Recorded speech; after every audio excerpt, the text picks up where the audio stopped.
बाबा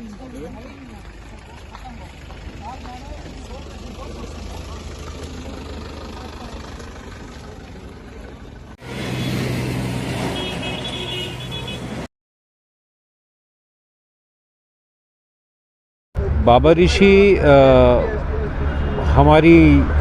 मेरी बचपन से एक प्रेरणा रह चुके हैं, क्योंकि हमारे घर में बाबा ऋषि के लिए बहुत अकीदा था और मेरी माँ अक्सर ये बोलती थी कि तुमको मैंने बाबा से मांग के लाया है। तो बाबा ऋषि तो बचपन से ही हमारे दिलों में हैं, घर में थे।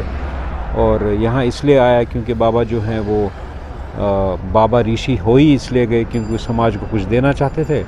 और मेरा भी वही अकीदा है कि मैं अपने बीरवा कॉन्स्टिट्यूंसी को कुछ दूं जो सदियों तक याद रहे लोगों को। इसलिए आप फरियाद लेने के लिए यहाँ पे आए? हाँ, आप ये कह सकते हो कि मैं फरियाद लेके आया था। और फ़र्क इतना है कि बाबा ने वजारत छोड़ी थी और फ़िलहाल मैं उनसे वजारत मांगने आया था, क्योंकि अगर मेरे पास वजारत होगी तभी दे पाऊँगा। बाबा की तो एक रूहानी ताकत थी जिससे वो सब कुछ वो कर पाए जो उन्होंने किया। मेरे पास, मैं तो छोटा सा तुच्छ प्राणी हूँ, एक मामूली आदमी हूँ।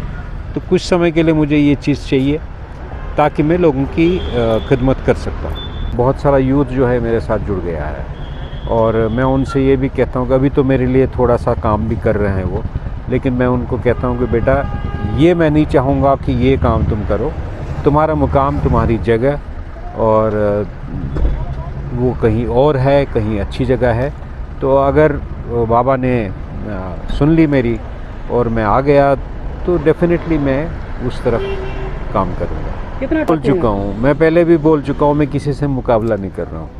मैं अपना काम कर रहा हूँ और हकीकत मानिए आपको, मैं पहले दिन भी बोला था, अब भी बोलता हूँ, सबको बोलता हूँ कि चूँकि मैं लड़ नहीं रहा हूँ इसलिए मुझे फ़िक्र नहीं कि मेरे सामने कौन है। बस अपना काम किए जा रहा हूँ, लोगों से मिल रहा हूँ, मसाइल सुन रहा हूँ, उनकी बातें सुन रहा हूँ और ये भी साथ ही साथ सोचता हूँ कि कल इंशाल्लाह जब मैं आ जाऊँगा तो क्या क्या मुझे करना है। तो हकीकत ये है कि मैं दाएँ बाएँ देखने में विश्वास नहीं रखता, उस पर मैं सिंपली अपना काम कर रहा हूँ और आगे क्या होगा वो लोगों के हाथ में, बाबा के हाथ में, अल्लाह के हाथ में, भगवान के हाथ में, सबके हाथ में।